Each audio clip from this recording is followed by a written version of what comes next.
Assalamualaikum warahmatullahi wabarakatuh. Selamat sore Unisla Lover. Jumpa lagi bareng saya Jani Rahmat Raharja dari Unisla Media Center. Dan saya saat ini berada di Laboratorium Micro Teaching dari program studi Pendidikan Islam Anak Usia Dini atau PIAUD. Di sebelah saya ada Dr. Hayat ya, dan di sebelah kanan saya ada Ibu Dina selaku kaprodi dari PIAUD ini. Lebih jelasnya mungkin bisa kenalan langsung aja Pak Ayannya. Oh ya, Silakan. baik. Perkenalkan, nama saya Hayyan Ahmad Ulul Albab, biasa dipanggil Hayyan seperti itu.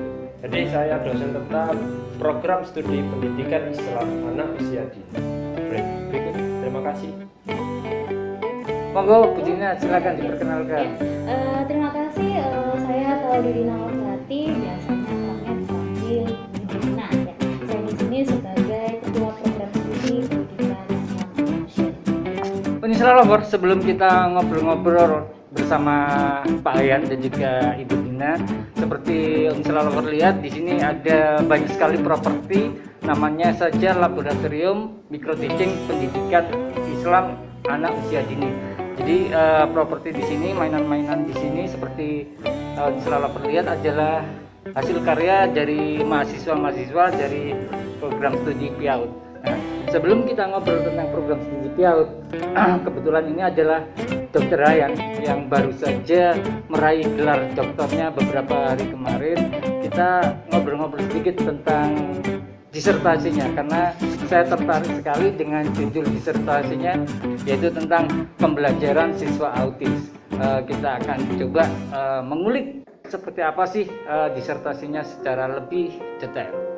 Oke Pak Dr. Ryan, sebelum kita ngobrol ke judul disertasinya tentang pembelajaran autis, pertama saya ingin tanya nih, bagaimana sih rasanya menjadi seorang dokter di usia yang mungkin relatif sangat muda ini?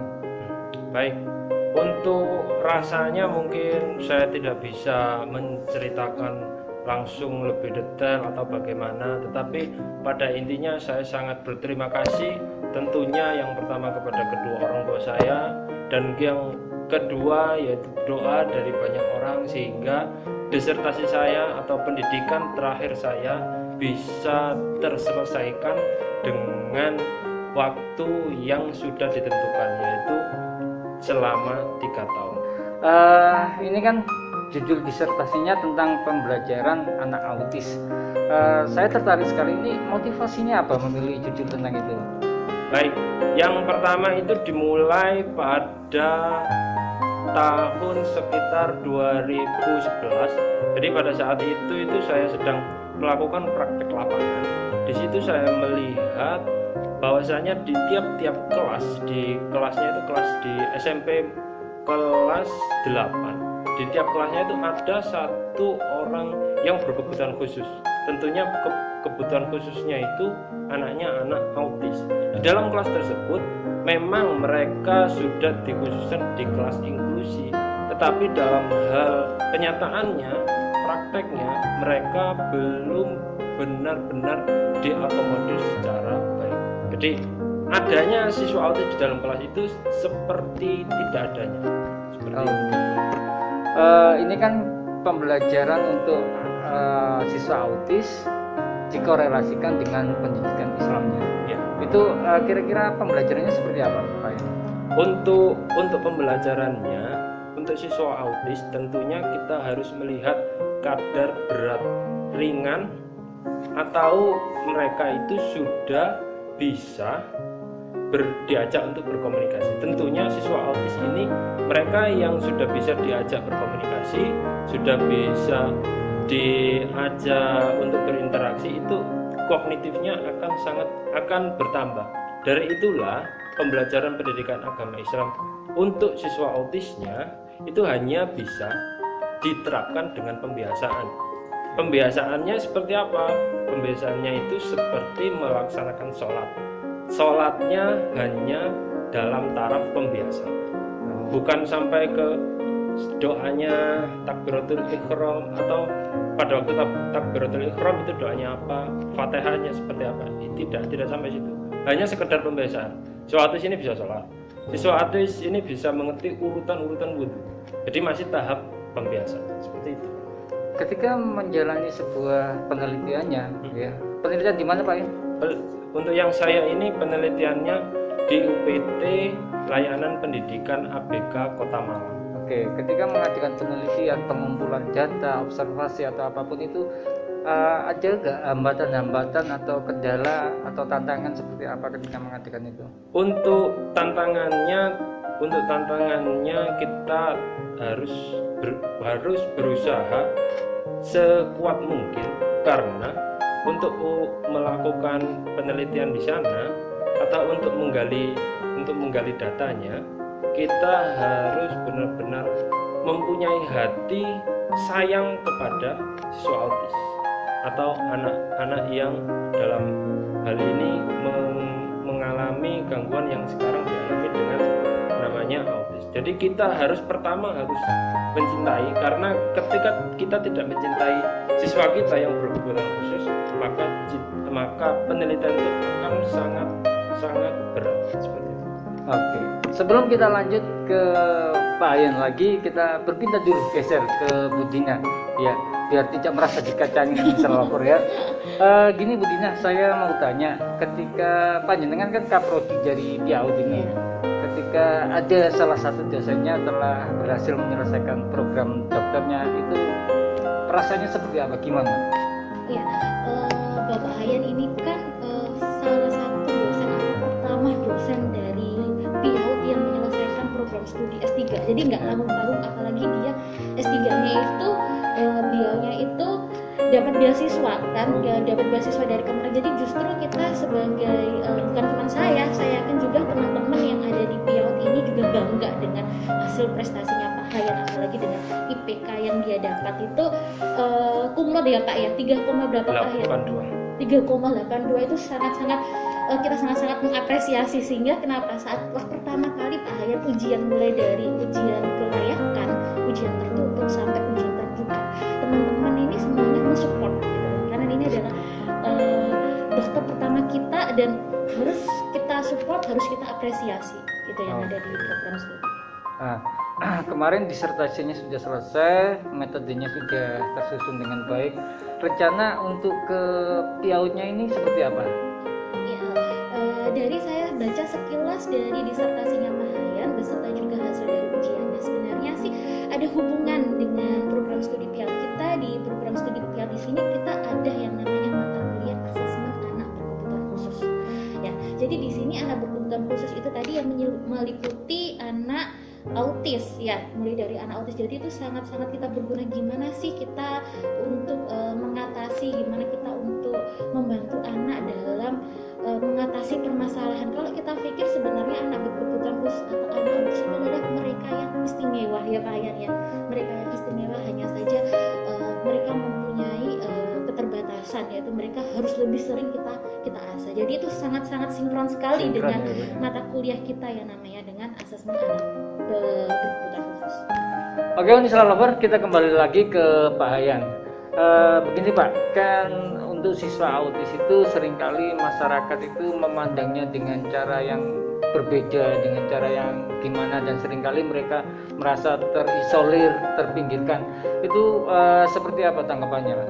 Baik, selama ini untuk tanggapan atau pandangan seseorang pada anak umumnya, kepada anak yang berkelainan atau anak yang berkebutuhan khusus, untuk kebetulan yang saya teliti ini yang mempunyai hambatan, yaitu hambatannya berupa autis. Seharusnya ketika seseorang di masyarakat yang tetangganya atau saudaranya itu mempunyai gangguan yang dinamakan dengan gangguan anak berkebutuhan khusus, mereka harus mengubah pandangannya. Jadi pandangannya kebanyakan masyarakat itu pandangan mereka itu berbeda, mereka itu sakit, atau mereka itu orang aneh, atau mereka itu tidak seperti atau tidak jelas. Nah, pandangan-pandangan tersebut harusnya dirubah dengan cara kita harus menyisihkan pemikiran kita agar mereka itu bisa dengan nyaman berinteraksi dengan kita. caranya yaitu kita memulai berinteraksi atau memulai mengajak mereka untuk saling berkomunikasi. Apa yang dia rasakan, apa yang dia inginkan, karena mereka itu tidak bisa mengungkapkan apa yang dia inginkan. Jadi yang paling penting ketika kita mempunyai tetangga yang autis, kita harus merubah pemikiran kita menjadi lebih baik dengan cara memperlakukan mereka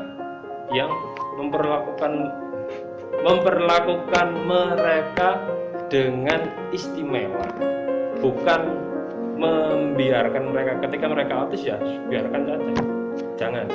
Jadi diharapkan masyarakat itu bisa memperlakukan mereka itu seperti anak-anak yang lain ya, tetap berinteraksi, tetap melakukan kegiatan seperti anak-anak yang lain. Jadi jangan kita harus dikecilkan, merangkul gitu biar tidak merasa terisolir. Betul. Oke, Pak Ayan, Budinya, karena memang acara program dari Unislam Media Center ini berjudul 10 Minutes on the Spot, jadi kita memang nggak punya waktu yang banyak, cuma 10 menit. Harapannya ke depan ya Bu Budina ya, untuk PIAUD di Unisla khususnya ataupun juga untuk PIAUD yang lain itu seperti apa ke depannya?